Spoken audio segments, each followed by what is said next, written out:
Hello and welcome to your regular scheduled Abyss and Imaginarium Theater review. Today we're looking at the 4.8 Abyss and Imaginarium Theater, which, by the way, I don't know how exactly we're going to continue this, if we're gonna be doing it in a monthly format or a patch format. If you want to leave a comment on how you want this to be done, please do so. I'll see what I pick myself. But yeah, because of how they've changed stuff and how how things reset with months and like the 16th and the first of the month, and how that matches up with the patch cycle, I'm again not exactly sure how I wanna tackle the naming of this series. Just saying. But for now, we're gonna be calling it the 4.8 patch. Okay, so welcome to the review again of the Abyss and Imaginarium Theater, and I think we should immediately begin with the Abyss, which I have to say, overall, it's honestly a pretty easy Abyss. It doesn't contain any super annoying enemies, and even if it is the first Abyss, you might have heard a lot of people go crazy that it is the first Abyss to include an elite enemy and a boss on the same half. It wasn't that much of a problem, although it could potentially lead us to a future where this becomes more common and ups the difficulty to a very big degree, depending on what they put on the chamber. By the way, they are bringing in a floor 9 and 10 skip in future versions. I would guess if you complete the Abyss with 35, 36 stars, or just complete floor 12, who knows? They'll give us details, right? But they're bringing in a floor 9, 10 skip, which is nice because they become very repetitive as the patches go on. But I guess we will have to complete those floors in the 5.0 Abyss, and this will give us the need to talk about them in that video. I would have actually liked, since years ago, I would have liked for these floors to change midway through a nation patch cycle to, make things fresh, but oh well. Let's quickly get to floor 11 then.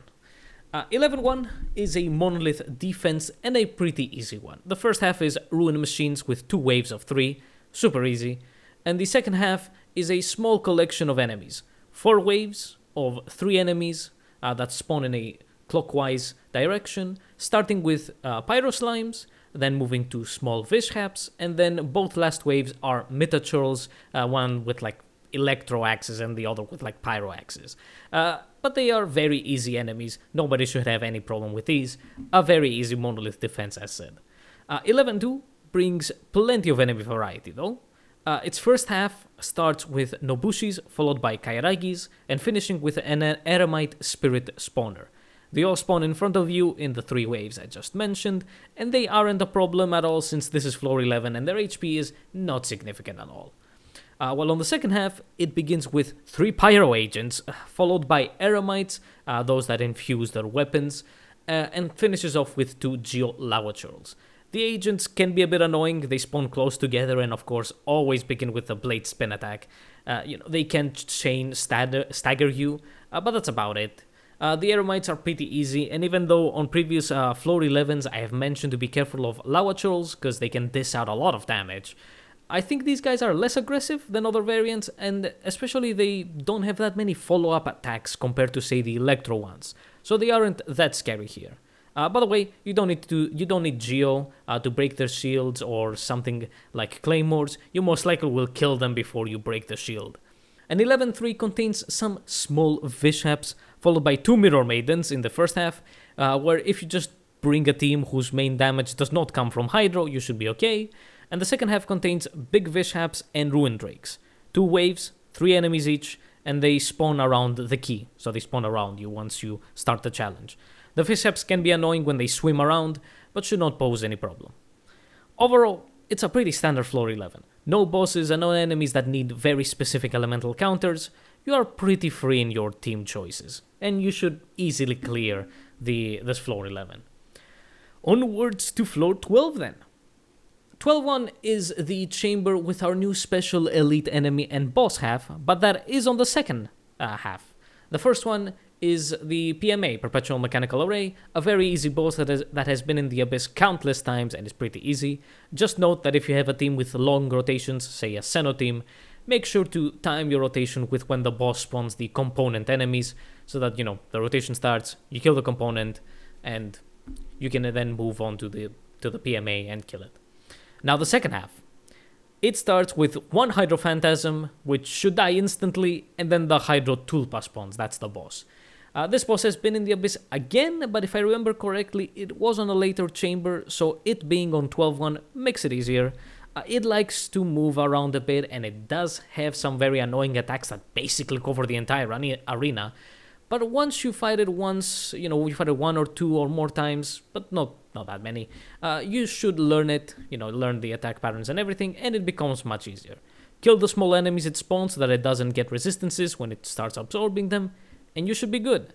So yeah, this new format of enemy plus boss isn't that annoying now, since the first half contains a very easy boss instead of many waves of enemies, and then it's just a Hydro Phantasm before the boss.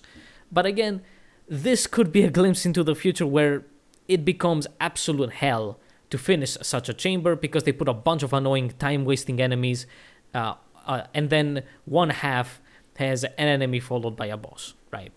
Hopefully they think a bit before doing dumb stuff like that, but I am not really sold on that thought.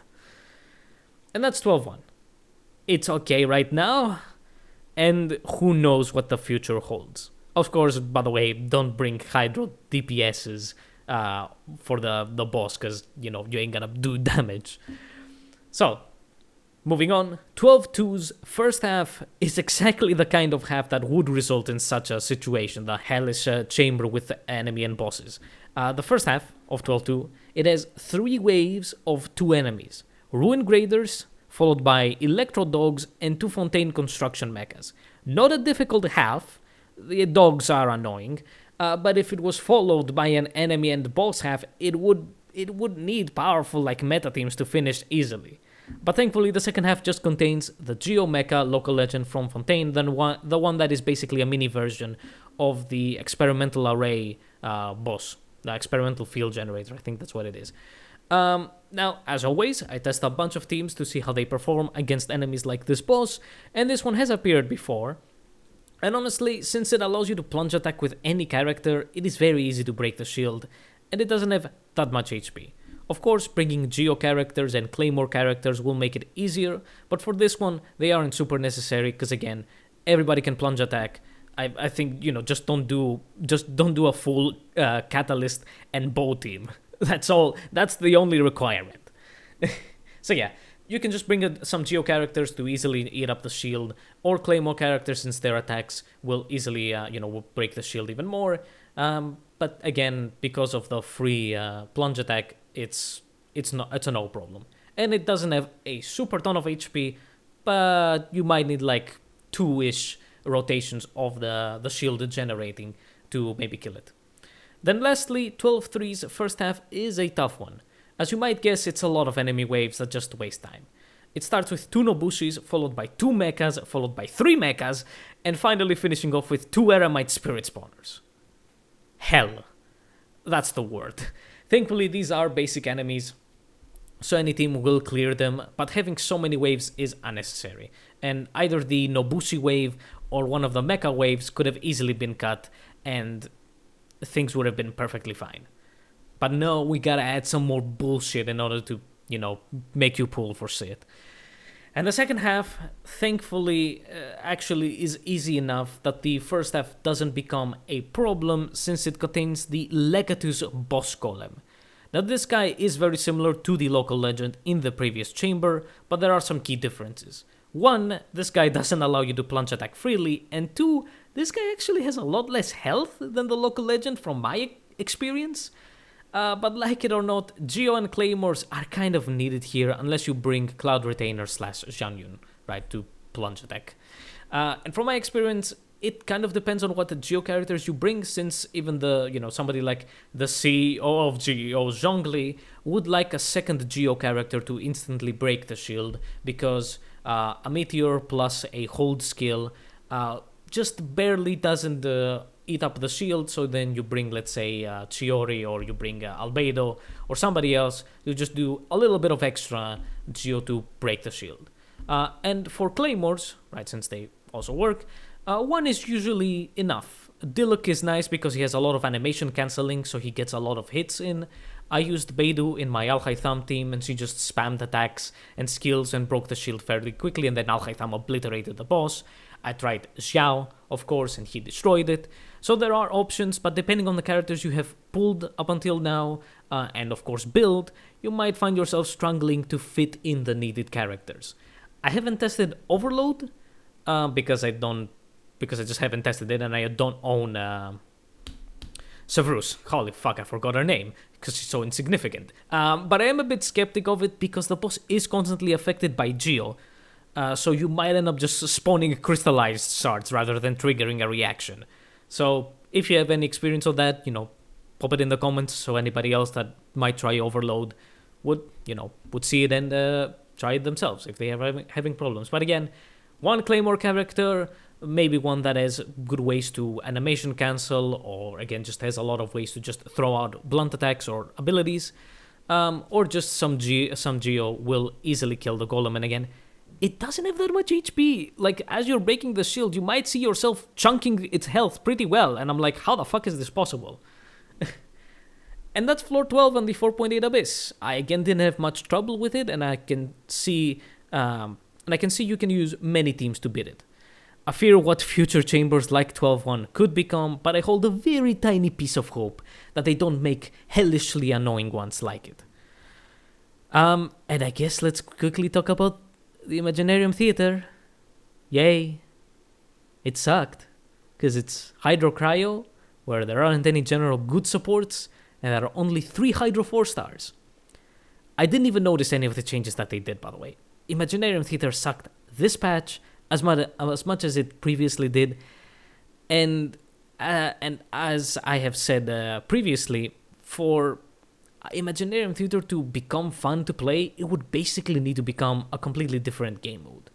And actually, having played Zenless Zone Zero, and yes, I call it like that because I recently watched Code Geass and it stuck with me, it should just become Hollow Zero, because that mode is actually very fun to play, and it's not exactly structured like Imaginarium Theater, but it is what Imaginarium Theater should have been. That mode is very fun to play. It is comparable to Imaginarium Theater, and Imaginarium Theater fucking sucks. You most likely are seeing some footage that I've got from Imaginarium Theater, and I genuinely was so unbelievably bored to actually go back and get some footage. It sucks so much. Again, I did not notice any of the changes they did. They are kind of trying to bring up the difficulty, but as I've said previously, the structure does not work for harder difficulties on this thing. It just doesn't. If you want more details on that, watch the 4.7 video, which was when they introduced it. And that's it. That's 4.8's combat content. Abyss was okay. Imaginarium Theater still sucks, and most likely I don't know for how much longer we're going to, not necessarily talk about it, but I don't know how much longer it will take for Imaginarium Theater to get a section in this video that isn't less than 2 minutes long. Anyway, thank you for watching. I'm deeply sorry for going away from streaming for a really, really, really long while, but we're in the later patches of a nation, so Genshin content isn't that there isn't a lot of it. You'll be hearing, of course, my views on the 4.8 area and the patch itself pretty soon. And unfortunately, our other main game that we have on stream, which is Apex Legends, has been on a pretty big downhill. And it's become not necessarily just not fun to play, but it's so cheater infested that it's just, it's not a really good way. It's not a really fun time to stream. I'm looking on things to stream, new games and stuff. Of course, I did mention that I've played Zenless Zone Zero, but I kind of wanted to experience it myself because I wasn't really hooked on it. I'm still not super hooked on it, but I'll follow it for a bit. And by the way, I've basically stopped playing WoW because I got so unbelievably bored of it because the combat is fucking shit. Sorry. But yeah, thank you for watching. Hope you liked the video. I'll wait very soon on the patch review. Like the video if you liked it, subscribe to the channel to help it out. And Natlan is upcoming, so I guess we'll see what they bring in with Natlan. Hopefully it's a good, it's a good region and everything. And oh my goodness, it's been on so many fucking controversies already. Oh boy. Anyways, see you on the patch review.